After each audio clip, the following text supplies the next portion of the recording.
All right, let's just jump right in. If you're thinking about beauty school, you need to know that the whole world of financial aid is getting a massive shakeup.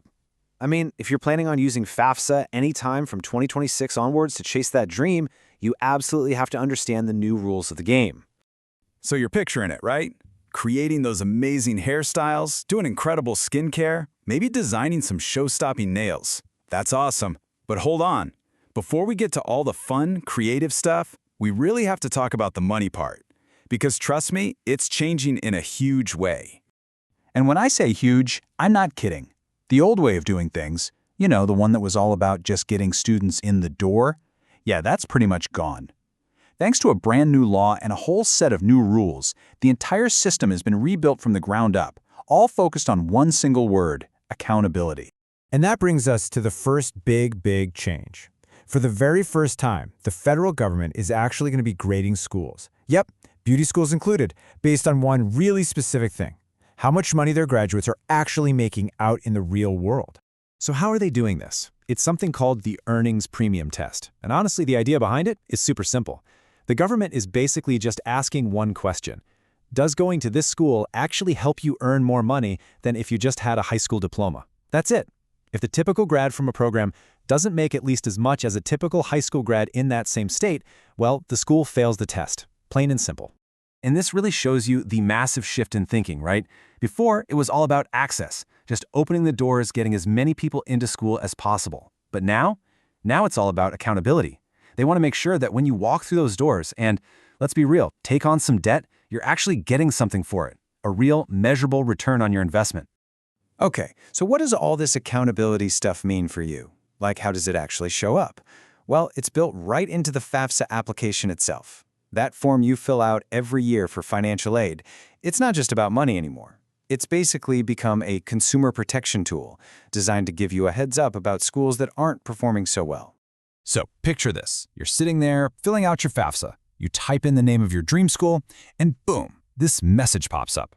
And this isn't just an example. This is the exact wording of the new lower earnings indicator. It is a direct, crystal clear warning straight from the Department of Education. So here's how it'll actually look. You pick a school on the form. If that school has been flagged, you're going to see this big, bright yellow warning box. And get this, right next to the warning, there's a button that says Remove School. The government is literally right there on the form trying to nudge you to maybe think twice about that choice. And it's not just text. The system will actually show you a little chart, just like this one, to make it super clear. It'll show the median earnings for that school's grads and compare it, side by side, with what a high school grad makes in your state. And you can bet, if a school is flagged, its bar is going to be noticeably lower.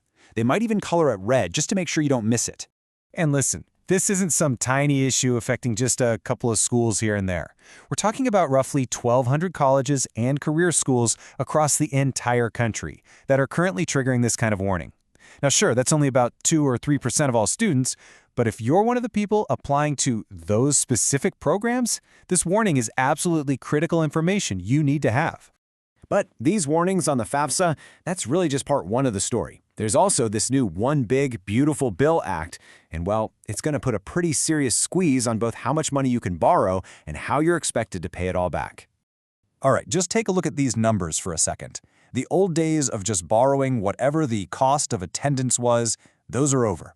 Starting July 1st, 2026, there are going to be hard caps, both yearly and for your lifetime, on federal loans.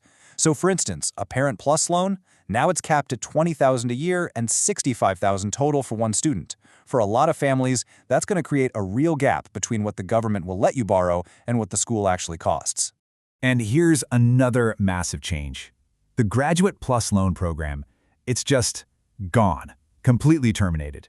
This is a huge deal for anyone who's thinking about doing advanced training, like becoming a cosmetology instructor or maybe a clinical esthetician. A lot of those programs really depended on Grad Plus loans. And now, that option is just off the table. So, okay, what happens when it's time to pay those loans back? Well, the popular SAVE plan is getting replaced by a much tougher plan called RAP. And here's the kicker. Under RAP, everybody pays something every month, at least $10, even if you have zero income. Your payments are based on your total income, not just what's left over. And loan forgiveness? You're looking at waiting 30 years. That's a full decade longer than a lot of the older plans. Okay, I know this all sounds like a lot, and maybe a little scary, but it is not all doom and gloom, I promise.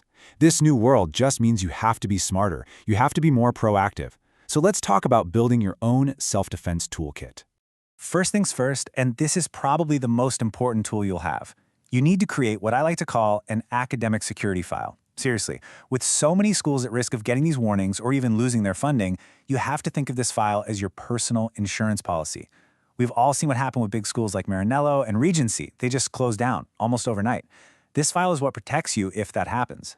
So, what exactly do you put in this file? You've got to keep perfect records. I'm talking about your daily clock hour sheets, and make sure an instructor signs them. Your SAP reports, that's satisfactory academic progress, which prove you're still eligible for aid. And this one is so important. Do not wait until you graduate to ask for your transcript. Get an official copy after every single payment period. That way, you always have a verified, up-to-date record of everything you've done.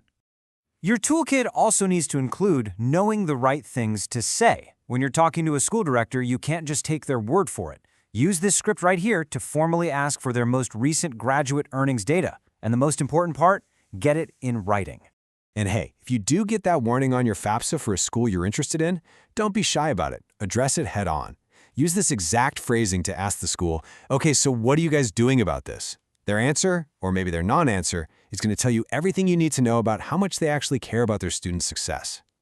You know, with all these new hoops to jump through in the federal system, it's probably a really good idea to look at some smarter alternatives, ways you might be able to avoid this whole debt trap in the first place.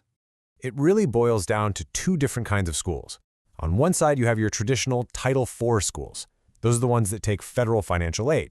They usually have super high tuition, and now they're dealing with all these new risks we just talked about. But then, on the other side, you have what we call debt-free models. These are schools that just opt out of the federal system completely. Their tuition is way lower, and they don't have to worry about any of these federal headaches.